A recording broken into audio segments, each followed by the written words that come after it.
السلام علیکم ورحمۃ اللہ وبرکاتہ۔ نحمدہ ونصلی علی رسول الکریم، اما بعد۔ اللہم صلی علی محمد وعلی آلہ وصحابہ اجمعین۔ سیرت النبی صلی اللہ علیہ وآلہ وسلم ہم تفصیل کے ساتھ بیان کر رہے ہیں اور مستند انداز میں۔ آج ہمارا لیکچر 61 نمبر جو ہے لیکچر وہ ہوگا ہجرت سے پہلے ہم نے مدینہ کے احوال بتائے ہیں پچھلے لیکچر میں کہ یہودی اور بت پرست اور ان کی تہذیب اور تمدن کیا تھا اور رہائش گاہیں کیسی تھیں۔ آج ہم فضائل بیان کریں گے مدینہ کے احادیث کی روشنی میں کہ مدینہ کی جو ہے وہ کتنی فضیلت، کتنا اس کا مقام اور اس کی شان ہے۔ اس حوالے سے پہلی بات تو یہ ہے کہ رسول اللہ صلی اللہ علیہ وآلہ وسلم کو خواب میں آپ کی ہجرت گاہ دکھلائی گئی کہ آپ مدینہ میں ہجرت کریں گے، یعنی کہ یہ بھی اعزاز کی بات ہے۔ دنیا کے کسی بھی ملک میں آپ جا سکتے تھے، شہر میں، تو ہجرت کے لیے اللہ تعالیٰ نے انتخاب کیا ہے کہ اس شہر مدینہ میں آپ ہجرت کریں گے۔ تو یہ اعزاز و فضیلت کی بات ہے کہ آپ کی ہجرت گاہ جو ہے وہ مدینہ ہے۔ حدیث کیا آ رہی ہے کہ رسول اللہ صلی اللہ علیہ وآلہ وسلم نے فرمایا، بخاری شریف کی حدیث ہے کہ میں نے خواب دیکھا کہ میں مکہ چھوڑ کر ایسے علاقے کی طرف ہجرت کر رہا ہوں جس میں کھجوروں کے بہت سے درخت ہیں۔ میں نے سمجھا کہ شاید یہ یمامہ یا ہجر کا مقام ہوگا۔ بعد کو معلوم ہوا کہ یہ مدینہ یثرب کی سرزمین ہے۔ اس سے کیا پتہ چل رہا ہے کہ آپ صلی اللہ علیہ وآلہ وسلم کو خواب میں آپ کی ہجرت گاہ مدینہ پہلے دکھلائی گئی، اور یہ آپ کی دعا سے انتخاب نہیں ہوا، بلکہ یہ اللہ تعالیٰ کی ثواب دید کی وجہ سے، یعنی کہ اللہ تعالیٰ کے حکم سے یہ مدینہ ہجرت گاہ بنا ہے۔ باقی ٹھیک ہے، تعبیر میں اللہ تعالیٰ نبی کو خطا پر قائم نہیں رہنے دیتے۔ میں آپ کو ایک حیرت انگیز ادھر بات بتاؤں چلتے چلتے۔ مرزائی اس حدیث سے دلیل لیتے ہیں کہ دیکھیے کہ آپ نے کیا سمجھا کہ وہ یمامہ ہے یا ہجر ہے، تو نکلا کیا مدینہ۔ تو نبی کو توبہ نعوذ باللہ غلطی لگ سکتی ہے، خواہ آپ کی تعبیر کرنے میں تو یا خطا ہو سکتی ہے۔ تو سن لیں مسئلہ، ہمارا یہ عقیدہ ہے کہ اللہ اپنے نبی کو غلطی پر قائم نہیں رہنے دیتے۔ اب مرزا احمد قادیانی نے تو کہا تھا کہ محمدی بیگم سے میری شادی ہوگی، پھر کیوں نہیں ہوئی؟ تو غلطی پر اگر نہیں تھی تو بتا دیا جاتا اللہ تعالیٰ کی طرف سے کہ آپ کی محمدی بیگم سے شادی نہیں ہوگی۔ اب دیکھیے نا، کوئی ایک ایسا خواب دکھائیں جس کی نبی نے تعبیر غلط کی ہو، نہیں۔ اس لیے تھوڑا سا اگر انہوں نے سوچا بھی تو اللہ نے پھر وضاحت تو آ گئی کہ یہ ہے جی تعبیر مدینہ، کہ یعنی کہ آپ کو بعد میں معلوم ہوا، یعنی کہ زندگی میں۔ اور جھوٹے نبی اور سچے نبی میں فرق کیا ہے کہ جھوٹے نبی کو پتہ نہیں چلتا کہ آخر تک وہ اجتہادی خطاب پر قائم رہتا ہے، بلکہ ہوتے ہی ہے غلط، جھوٹا جوا۔ لیکن سچے نبی کو اللہ تعالیٰ قائم نہیں رہنے دیتے۔ اور اقبال نے بھی کیا خوب کہا ہے مدینہ کے بارے میں، تجھ میں راحت اس شہنشاہ معظم کو ملی جس کے دامن میں اما اقوام عالم کو ملی۔ یعنی کہ نبی علیہ الصلوۃ والسلام کو راحت مدینہ میں ملی تو لوگ آپ سے راحت حاصل کرتے ہیں نا، یہ بالکل ٹھیک ہے۔ یعنی کہ نبی علیہ الصلوۃ والسلام آپ سے لوگ راحت حاصل کرتے ہیں اور آپ مدینہ سے راحت حاصل کر رہے ہیں۔ اور حضرت عائشہ صدیقہ رضی اللہ تعالیٰ نے عجیب بات بیان کی ہے جی مدینہ کے بارے میں، عجیب بات، اور میرے پہلے یہ بات علم میں نہیں تھی، میں چونک پڑا۔ حضرت عائشہ صدیقہ رضی اللہ تعالیٰ عنہ فرماتی ہیں جتنے بھی علاقے فتح ہوئے وہ تلوار کے زور سے، لڑائی سے فتح ہوئے ہیں سوائے مدینہ کے، یعنی کہ فتح کی نوبت، بلکہ آپ گئے ہیں ادھر، آپ کا ہو گیا، لیکن مدینہ قرآن کریم سے فتح ہوا۔ کیا مطلب؟ کہ بھی ادھر مسلمان ہوئے، قرآن مجید پھیلتا چلا گیا، لوگ اسلام قبول کرتے چلے گئے۔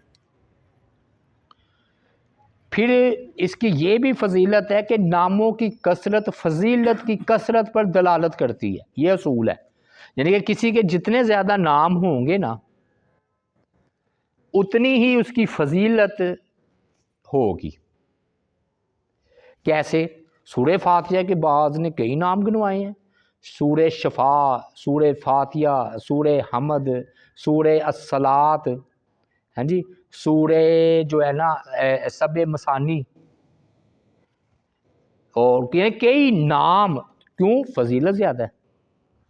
آپ دیکھ لیجیے عقلی طور پر کہ ایک بندہ صرف قرآن مجید ناظرہ پڑھتا ہے پھر بعد میں حفظ کرتا ہے تو حافظ، قرات سیکھ لے حافظ کے ساتھ قاری بھی، حافظ بھی ہیں قاری بھی ہیں ماشاءاللہ، درس نظامی کر لیں عالم بھی ہیں، اور اگر فتویٰ دینا شروع کر دے تو مفتی بھی ہیں، ایک ہی شخصیت ہے، حافظ، قاری، عالم، مفتی۔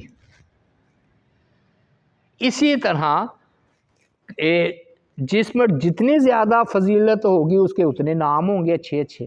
اللہ تعالیٰ کے دیکھ لیں، ایک نام ہے، یہ اسماء الحسنہ یاد رکھیں 99 نام نہیں ہے، اللہ تعالیٰ کے بے شمار نام ہے۔ تو کیوں؟ فضیلت اللہ تعالیٰ کی، اللہ تعالیٰ کا درجہ، مقام، شان بہت زیادہ ہے کہ وہ تو نام ختم نہیں ہو سکتے۔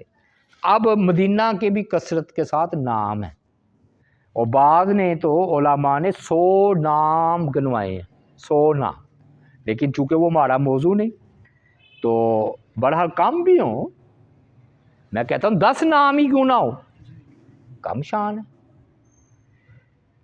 پہلا قرآن مجید میں بھی آ رہا ہے کہ مدینہ کو یثرب کہا جاتا ہے، قرآن مجید میں آیا وَإِذْ قَالَ طَائِفَةٌ مِّنْهُمْ يَا أَهْلَ يَثْرِبَ لَا مُقَامَ لَكُمْ فَارْجِعُوا، یہ جو ہے نا سورہ الاحزاب ہے، آیت مبارکہ کریمہ 13، کہ منافقین نے کہا یہاں اہل یثرب یعنی کہ صحابہ کو خندق کے موقع پر کہ آج تمہارے لیے لشکر کے ساتھ کوئی قیام گاہ نہیں، لہذا لوٹ جاؤ۔ تو دیکھیے یثرب کا ہے قرآن مجید نے مدینہ کو، لیکن حدیث آ رہی ہے کہ یہ نا شرعی طور پر یثرب کہنا درست نہیں، یہ ہمارے ہاں نعت بھی بنا رکھی ہے، شاہ اے یثرب کے والی، غلط ہے وہ، کیونکہ حدیث کیا آ رہی ہے، جو مدینہ کو یثرب کہے وہ استغفار کرے، کیوں؟ کیونکہ اللہ تعالیٰ نے اس کا نام مدینہ رکھا ہے مطلق طور پر، اور طابہ بھی اسے کہتے ہیں، پکیزہ، طابہ کا مطلب پکیزہ۔ تو یہ ہے جی مسند احمد کی روایت ہے، حدیث ضعیف ہے، لیکن مسئلہ یثرب نہیں آج کل چلتا، آج کل مدینہ ہی کہتے ہیں، ویسے بھی کہا کہ وہ اللہ سے استغفار کرے۔ وَمِمَّنْ حَوْلَكُم مِّنَ الْأَعْرَابِ مُنَافِقُونَ وَمِنْ أَهْلِ الْمَدِينَةِ مَرَضُوا عَلَى النِّفَاقِ، جو تمہارے آس پاس جو دیہاتی ہیں تو میں ان میں سے بعض جو ہیں وہ منافق، اور بعض اہل مدینہ بھی نفاق پر اڑے ہوئے ہیں۔ یعنی کہ جو اہل مدینہ ہے نا، قرآن نے اس کو اہل مدینہ کہا ہے، تو قرآن مجید میں مدینہ کے الفاظ آئے ہیں۔ اس کا آیت ہے سورہ توبہ 101، اور پھر المبارکہ برکت والا، المشرفہ عزت والا، روشن، المنورہ روشن، المشرفہ عزت والا، یہ بھی نام ہے۔ حرم قرار دیا ہے جی نبی علیہ الصلوۃ والسلام نے مدینہ کو حرم، یعنی کہ آپ نے فرمایا نا اس کی جو ہے نا تڑ گھاس نہ اکھاڑی جائے، نہ اس کا شکار بگایا جائے، نہ اس کی گری ہوئی چیز اٹھائی جائے، سوائے اعلان کے۔ نہ چیز پڑی ہے اٹھائیں، لیکن اعلان کی نیت سے وہ اٹھا سکتا ہے۔ آپ نے فرمایا نہ اٹھائے تو کوئی نہ اٹھاتا، تو آپ نے فرمایا ہاں اٹھایا، نیت کیا ہے کہ میں لوگوں تک، مالک تک پہنچاؤں، اور کوئی گری چیز کوئی نہ اٹھائے سوائے اعلان کرنے کے، اور اونٹ کو چارہ ڈالنے کے سوا کوئی درخت نہ کاٹا جائے۔ مطلب مجبوری ہے، اونٹ اونچے اونچے ہوتے ہیں وہ کھا لیتے، وہ درخت کاٹے جا سکتے ہیں، اور نہ اس میں کسی سے لڑائی کے لیے ہتھیار اٹھایا جائے۔ دیکھیے گھاس نہ اکھاڑی جائے، شکار نہ بگایا جائے، گری ہوئی چیز نہ اٹھائی جائے، اور ہتھیار ادھر مدینہ میں اٹھانا منع ہے۔ دوسری جگہ بھی منع ہے لیکن حرم ہے، لڑائی باہر ہوگی اگر مدینہ سے، آج بھی اگر کسی مسلمان کو لڑنا پڑ جائے۔ اور رسول اللہ صلی اللہ علیہ وآلہ وسلم نے اسی حرم کو بیان کرتے ہوئے فرمایا اللہ تعالیٰ نے مکہ کو حرم قرار دیا ہے اور اس کے لیے دعا کی ہے، اور میں مدینہ کو حرم قرار دے دیتا ہوں، جیسے ابراہیم علیہ السلام نے مکے کو حرم قرار دیا، یعنی کہ ابراہیم علیہ السلام نے بیت اللہ کو حرم بنایا ہے، یہ مطلب ہے۔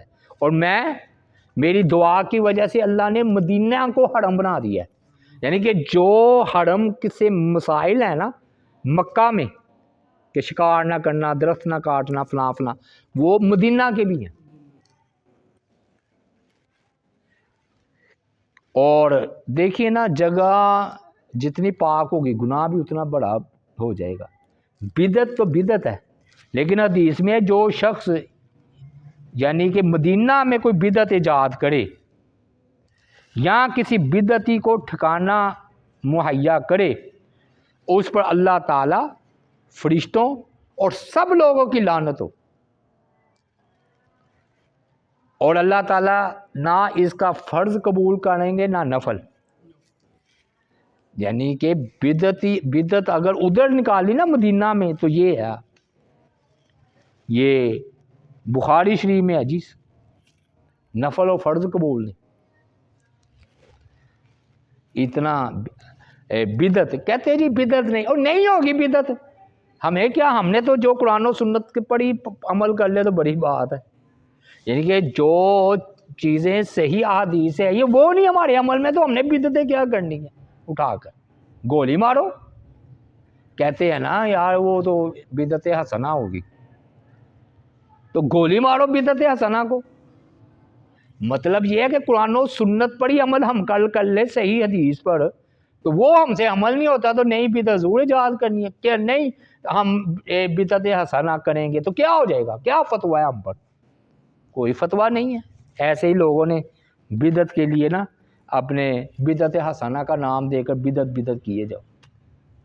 شراب کا نام روح افزا رکھنے سے وہ شراب روح افزا کی بوتل تو نہیں بن جائے گی، اور اگر بدعت کو بدعت حسنہ کہا جائے گا تو وہ بدعت حسنہ تو نہیں بن جائے گی۔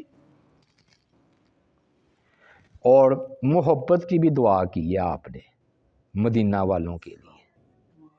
رسول اللہ صلی اللہ علیہ وآلہ وسلم نے فرمایا کہ اے اللہ ہمارے دلوں میں مدینہ کی محبت مکہ جیسی یا اس سے بھی زیادہ ڈال دے، یعنی کہ جتنی ہمیں محبت ہے مکہ سے اس سے زیادہ مدینہ کی محبت کر دے۔ ہاں ایک ہوتی ہے محبت کرنا، یاد رکھیے، اور ایک ہے درجے میں بلند ہونا۔ درجے میں بلند بیت اللہ ہی ہے، سب سے بڑی دلیل ہے کہ بیت اللہ میں 1,00,000 نماز کی یا زیادہ ثواب ملتا ہے۔ وہ اللہ کا گھر ہے، وہ نبی کا گھر، مسجد نبوی ہے، وہ بھی اللہ کا گھر ہے، لیکن پہلے نمبر پر بیت اللہ ہے۔ ہمارے یہاں کہتے ہیں مدینہ مدینہ، آج نہیں تو کل مدینہ۔ اور پھر جب نماز کا وقت آتا ہے تو لیٹرین میں چلا جاتا ہے کمینہ۔ ادھر کیا کرتے ہیں؟ مدینہ مدینہ مدینہ، جب آتا ہے وقت نماز تو چلا جاتا ہے لیٹرین میں کمینہ، اس کے پیچھے نماز ہی نہیں پڑھتا۔ اور یہ تو اب میرا کوئی بچہ تو یہ وہ شیعہ جہاں ملے نا ان کی سلامتی یا علی مدد یا علی، یہ سلام، انہوں نے کہا مدینہ مدینہ، سلام کو چھوڑ کر۔ اور حضرت انس بیان کرتے ہیں کہ رسول اللہ صلی اللہ علیہ وسلم جب سفر سے واپس آتے اور جب آپ صرف دیواروں کو ہی دیکھتے نا، در و دیوار مدینہ کی نظر آنا شروع ہو گئی ہیں، تو اپنی اونٹنی کی رفتار تیز فرما دیتے، اور اگر کوئی جانور ہوتا تو اسے مدینہ کی محبت میں زور زور سے حرکت دیتے، مطلب جلدی بھگاتے۔ تو آج بھی یہی حال ہے کہ الحمدللہ مسلمان جو پہلی مرتبہ جاتے ہیں مدینہ تو وہ اس کو دیکھ کر پھر کہتے ہیں مدینہ مدینہ۔ تو رسول اللہ صلی اللہ علیہ وسلم، اور جب یہ آگے بات آ بھی جائے گی تفصیل کے ساتھ، ابو بکر اور بلال کو نا بخار ہونا شروع ہو گیا، کیونکہ آب و ہوا میں فرق ہو تو طبیعت ہو جاتی ہے نا، فرق پڑ جاتا ہے۔ تو بلال رضی اللہ تعالیٰ عنہ شعر بولتے تھے، ابو بکر نے بھی شعر بولنے ہیں۔ ہر آدمی کو اپنے اہل میں صبح بخیر کہا جاتا ہے، حالانکہ موت اس کے جوتے کے تسمے سے بھی زیادہ قریب ہوتی ہے۔ مطلب صبح صبح ہر بندہ کہتا ہے امن عافیت، حالانکہ موت بعض اوقات جوتی کا تسمہ جوتی کے اتنا قریب نہیں ہے جتنا موت بندے کے قریب ہوتی ہے۔ اور جب بلال رضی اللہ تعالیٰ عنہ کو بخار آتا تو بلند آواز سے فرماتے کہ اللہ امیہ بن خلف پر لعنت برسا، جس نے ہمیں مکہ سے یعنی کہ ہجرت پر مجبور کیا۔ تو بخار میں انسان پھر بولتے ہی ہے نا، طبیعت ہے۔ تو یہ بلال رضی اللہ تعالیٰ عنہ نا ان کے لیے بد دعا کیا کرتے تھے۔ اور پھر نبی علیہ الصلوۃ والسلام نے فرمایا مدینہ کی محبت ہمارے دلوں میں مکہ کی محبت کی طرح یا اس سے بھی زیادہ ڈال دے۔ اور یہ بات سمجھ لیں کہ پھر آپ نے دعا کی ہے، اور آپ کی دعا کی وجہ سے وہ بخار جو ہے نا دوسری جگہ منتقل ہو گیا۔ فرمایا رسول اللہ صلی اللہ علیہ وآلہ وسلم نے کہ جو ہے نا اے اللہ مدینہ کی جو فضا ہے ہمارے لیے درست فرما دے، اور اس کا بخار جوفا مقام کی طرف منتقل کر دے، یعنی کہ اس کو ادھر لے جا۔ اور پھر واقعی بخار چلا گیا۔ کہتے ہیں کہ غالباً مدینہ میں کبھی وبائی امراض نہیں آئے، پھوٹے نہیں ہیں، احتیاط تو کی جا سکتی ہے، لیکن یہ ہے کہ جو بہت بڑا ہے نا وبا وہ نہیں آئی۔ اور حتیٰ کہ ادھر جو رہ رہا ہے نا مدینہ میں، فرمایا کہ اگر تم اس کو جس نے خوف زدہ بھی کیا، ڈرایا بھی، اس پر بھی اللہ کی لعنت، فرشتوں کی لعنت، تمام لوگوں کی لعنت، جس نے ظلم کرتے ہوئے اہل مدینہ کو ڈرایا۔ اور یہ بھی مسند احمد کی روایت ہے۔ اور برکت کی بات آئی تو فرمایا اللہ مدینہ میں مکہ مکرمہ سے بھی دگنی برکت عطا فرما۔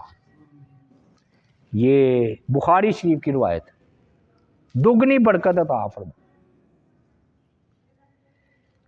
اور پھر وہی روایت دے رہے ہیں کہ اللہ ابراہیم علیہ السلام فرمانے بے شک مکہ کو حرم قرار دیا اور اس کے رہنے والوں کے لیے برکت کی دعا کی، میں مدینہ کو حرم قرار دیتا ہوں جیسا کہ ابراہیم علیہ السلام نے مکے کو حرم قرار دیا تھا، اور میں اس کے سا اور مد میں سے دگنی برکت کی دعا کرتا ہوں جو اہل مکہ کے لیے ابراہیم علیہ السلام نے دعا کی۔ یہ پیمانے ہیں، جیسے ہمارے یہاں نا گڈوی چلتی ہے، گڈوی، تو ادھر سا جو نہیں کہتے کہ صدقہ فطرانہ جائے وہ 2.5 کلو دو یا 2.25 سیر دو، وہ اسی سا اور مد سے کرتے ہیں، ناپتے ہیں۔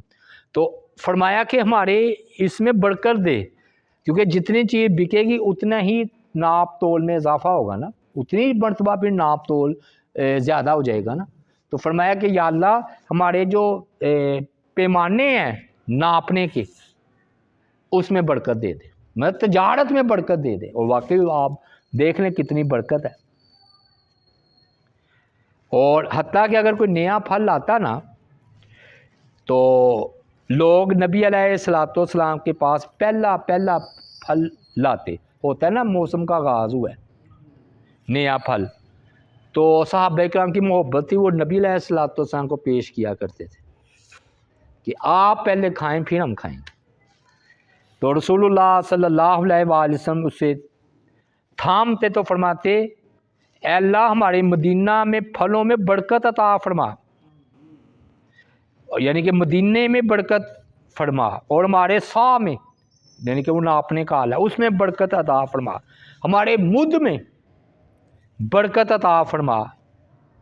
اے اللہ بے شک ابراہیم تیرے بندے، تیرے خلیل، تیرے نبی تھے، میں بھی تیرا بندہ تیرا نبی ہوں، اور انہوں نے تو تجھ سے مکے کے لیے برکت کی دعا کی ہے، میں تجھ سے مدینہ کے لیے اس کی دعا سے دگنی دعا کی برکت دیتا ہوں۔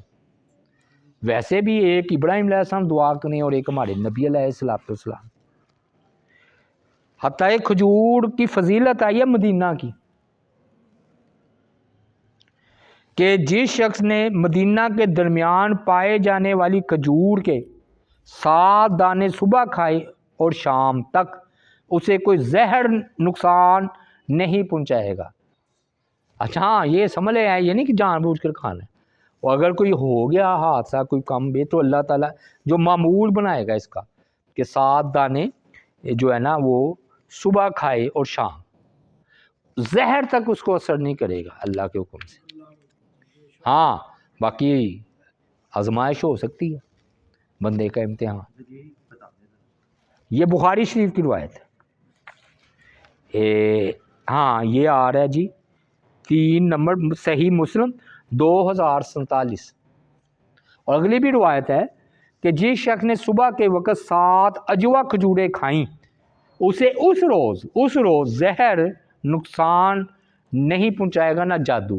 یہ جو جادو کا توڑ نہیں کرتے وہ کہتے ہیں اجوا کھجور جو 7 صبح کھائے تو اس سے زہر اثر نہیں کرتا، لیکن اصلی ہونی چاہیے یہ بھی آپ بیچارے جیسے شہد بیچ رہے ہیں نکلی، اصل ہونا چاہیے اجوا، خدا نہ خواستہ آپ تو قیدا رکھ کر کھا لیں اور بعد میں آپ کہیں جی اثر نہیں ہوا، اور بھئی نکلی بھی تو ہو سکتی ہے اجوا کھجور۔ اور پھر مدینہ ہی کی یہ فضیلت ہے کہ دجال سے بھی محفوظ رہے گا مدینہ، مکہ اور مدینہ دونوں۔ فرمایا ان قریب دجال نکلے گا، ہر شہر کو پامال کرے گا سوائے مکہ اور مدینہ کے، یعنی کہ مکہ اور مدینہ میں دجال داخل نہیں ہو سکتا۔ یہ ہمارے ہاں کہہ دیتے نا توبہ نعوذ باللہ نجدی فلاں ایسے دجال، وہ ابھیوں کو دجال کہہ دیتے ہیں، وہ آپ کو نہیں پتہ، تو پھر ایسے حکومت کر رہے ہیں۔ میں نے وہ سنی ویڈیو محمد علی انجینئر کی، دیکھیے بات سمجھیے، ہمیں صرف اس سے معاویہ اور صحابہ کرام کے مسئلے میں اختلاف ہے، چلو دوسرے علمی اختلاف تو چلتا ہے، تو 80% تو وہ معاملہ اس کا ٹھیک ہے توحید والا، اس نے کہا اپنے آپ کو آگ لگا لو، لبیک والوں نے کہا تھا نا تم بھی 1 کروڑ کی لکڑیاں خریدو میں بھی، دونوں آگ میں کودتے، اس نے کہا میں کیوں آگ میں کودوں، تم خود کود پڑو۔ تو میں یہ بتانا چاہ رہا تھا کہ یہ تو اس نے کہا کہ نجدیوں کا قبضہ ہوا ہے مدینہ پہ، تمہارے ولی اللہ تمہارے جن کو تم کہتے ہو مشکل کشا حاجت رہا، وہ کہاں ہے؟ شرم نہیں آتی؟ اور انہی کے زمانے میں ہوا ہے۔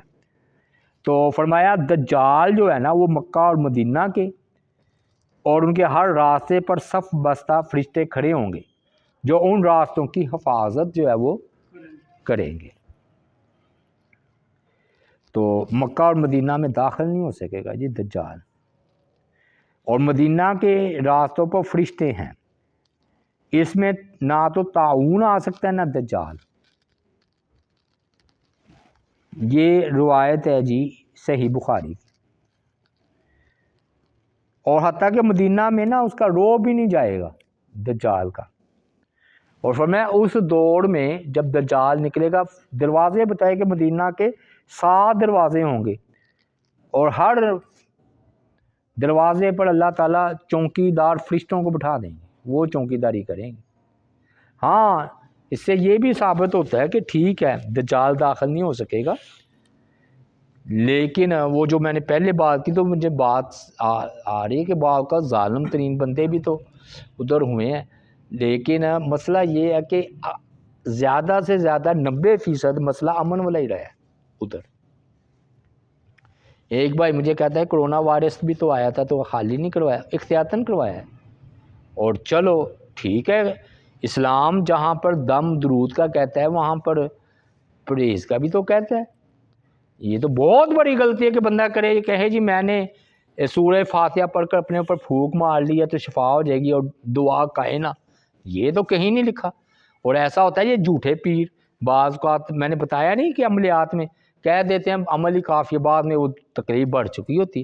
بھئی دعا اور دعا دونوں ہوں گے. تو نبی علیہ الصلوۃ والسلام نے فرمایا نا کہ طاعون جہاں پر ہو وہاں پر نہ جاؤ، ادھر سے نہ نکلو. ٹھیک ہے وہ عمل ہوا آپ کا لوگوں کا.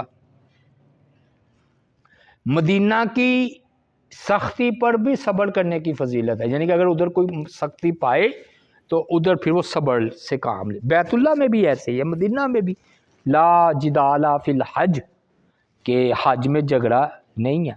مدینہ لوگوں کے لیے بہتر ہے اگر وہ سمجھ سے کام لے. اور جو بندہ، یہ حدیث ہے کہ مدینہ سے بے رغبتی کرتے ہوئے سے چھوڑ کر چلا جائے، چھوڑ کر ہی چلا جاتا ہے، تو اللہ تعالیٰ مدینہ میں اس سے بہتر اس کا نعم البدل بھیج دیتا ہے. اور جو بھی مدینے کی سختی اور غریبی پر ثابت قدمی دکھاتا ہے، قیامت کے دن میں اس کا شفارشی اور گواہ ہوں گا. یہ بھی چھوٹی فضیلت نہیں ہے، بھی صحیح مسلم کی، یعنی کہ مدینہ کی غربت پر صبر کرنا، ادھر رہنا، اس پر میں گواہ ہوں گا اور سفارشی ہوں گا. اور پھر رسول اللہ صلی اللہ علیہ وآلہ وسلم نے مدینہ فرمایا کہ میل کچیل دور کر دیتا ہے. وہ مسئلہ ایسے ہوا کہ ایک عرابی نا دیہاتی رسول اللہ صلی اللہ علیہ وآلہ وسلم کی خدمت میں حاضر ہوا. اس نے اسلام پر بیعت کی. دوسرے دن آیا تو اسے بخار چڑھا ہوا تھا. کہنے لگا اقلنی، میری بیعت فسخ کر دیجیے. آپ نے اس کے اصرار پر 3 مرتبہ انکار کیا، یعنی کہ بیعت آپ نے توڑنے سے انکار کر دیا.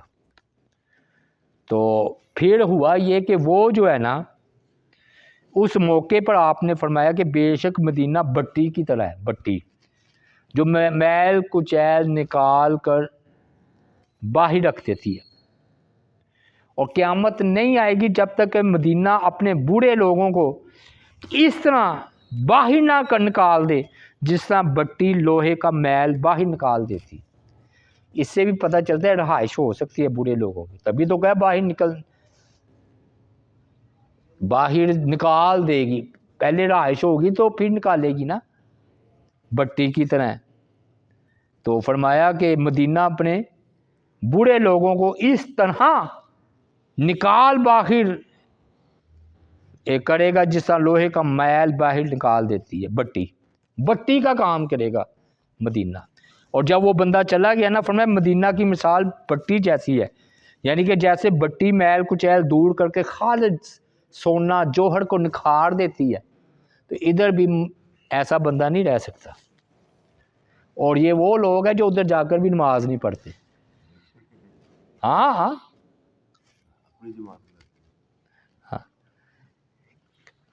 اور رسول اللہ صلی اللہ علیہ وسلم پیشین گوئی بھی فرمائے پہ مدینہ کی زمین اپنے ہم وطنوں کے ساتھ، یعنی کہ مدینہ کے رہنے والے باسیوں کے ساتھ 3 مرتبہ کانپے گی. اس طرح اللہ تعالیٰ ہر کافر، ہر منافق کو چن چن کر باہر نکال دے گا مدینہ سے۔ یہ صحیح بخاری کی روایت۔ ہاں جی، قرب قیامت یہ، یعنی کہ قیامت اس وقت تک نہیں آئے گی جب تک یہ کام نہ ہو۔ پھر نبی علیہ الصلوۃ والسلام کی تمنا کیا تھی کہ کوئی مدینہ کا رہائشی مدینہ چھوڑ کر نہ جائے، تو آپ صلی اللہ علیہ وآلہ وسلم نے فرمایا یمن فتح ہوگا، واقعی ہوا نا۔ تو کچھ لوگ اپنی سواریوں کو دراتے ہوئے لائیں گے اور اپنے گھر والوں کو اور جو ان کی بات مانیں گے اپنے ساتھ یمن لے جائیں گے۔ اور فرمایا کاش انہیں معلوم ہوتا کہ یمن سے ان کے لیے مدینہ ہی بہتر ہے، یعنی کہ مستقبل میں یمن فتح ہوا ایسے ہی ہے تو وہ یمن چلے گئے۔ فرمایا پھر شام فتح ہوگا، لوگ اپنی سواریوں کو دراتے ہوئے لائیں گے اور اپنے گھر والوں اور ان تمام لوگوں کو جو ان پر ایمان لائے ہیں تو یا نہیں ایمان جو ان کی بات مان لیں گے تو وہ ان کو اپنے ساتھ لے جائیں گے۔ کاش یعنی کہ شام فتح ہو تو لوگ شام کو نہ جائیں، مدینہ ہی میں رہیں، اور عراق بھی فتح ہوگا اور ایسے ہی ہوگا کہ لوگ ادھر اپنی رہائش بنائیں گے۔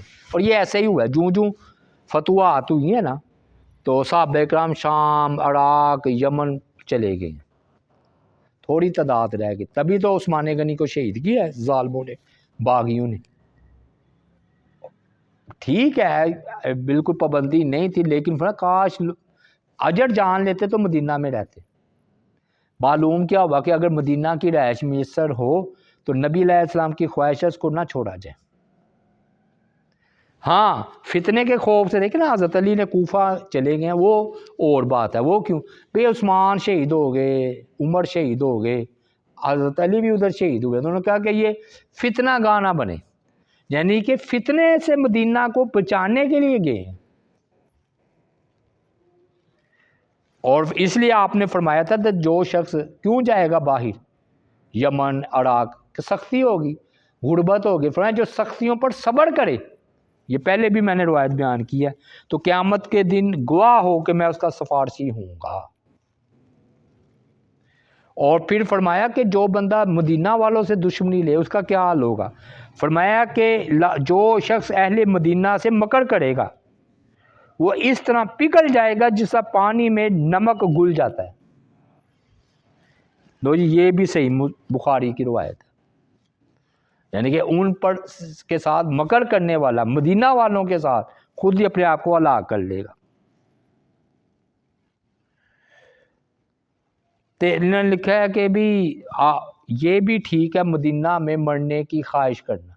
اس کی دو دلیلیں ہیں کہ رسول اللہ صلی اللہ علیہ وآلہ وسلم نے جامعہ ترمذی کی روایت ہے، جو شخص مدینہ میں مر سکتا ہے، مطلب اپنے اختیار میں تو نہیں نا مرنا موت، فرمایا ہاں یعنی کہ جو طاقت رکھے کہ کوشش کرے کہ میری موت مدینہ میں آئے تو وہ ایسا اسے چاہیے کہ وہ مدینہ میں مرے، جو ایسا کر سکتا ہو کہ اس کی موت مدینہ میں آئے وہ ایسا کرے۔ بے شک مدینہ میں مرنے والے شخص کی قیامت کے دن شفاعت کروں گا۔ یہ بھی جامعہ ترمذی اور مسند احمد کی روایت ہے۔ اور حضرت عمر کی بڑی مشہور دعا ہے، اللہم ارزقنی شہادتاً فی سبیلک واجعل موتی فی بلد رسولک، اے اللہ مجھے اپنے راستے میں شہادت عطا فرما اور اپنے رسول کے شہر میں موت نصیب فرما۔ یہ بھی صحیح بخاری میں حضرت عمر کہہ رہے ہیں، وہ ایسے ہی ہوا ہے، یہ شیعوں کو پھکی ہے، یعنی کہ دیکھیے ایک بندہ دعا کر رہا ہے اپنے وقت میں اور اللہ ان کی دعا قبول کر رہا ہے۔ اور ایمان کی پناہ گاہ مدینہ کو کہا گیا ہے، فرمایا ایک وقت آئے گا کہ بے شک ایمان مدینہ کی طرح اس طرح سمٹ آئے گا جیسے سانپ اپنے بل میں لوٹ آتا ہے، یعنی کہ سب طرف کفر اور شرک ہوگا اور ایمان صرف مدینہ میں ہوگا۔ اور دو باتیں کر کے اپنی بات کو سمیٹتے ہیں۔ کنویں، جو کنواں ہے نا کنواں، اس کا بھی ذکر ہے، ایک بیرا کا کنواں تھا، ایک روما کا کنواں تھا اور ایک اور بھی تھا عریس کا کنواں۔ تو یہ آج ہم آسی پر مکمل کرتے ہیں، کل اسی سے دوبارہ ہم بیان کریں گے۔ اللہ تعالیٰ سے دعا ہے کہ اللہ تعالیٰ واقعی سچی ہمیں مکہ اور مدینہ کی محبت عطا فرمائے اور جانے کی بھی توفیق عطا فرمائے۔ وما علینا الا البلاغ المبین۔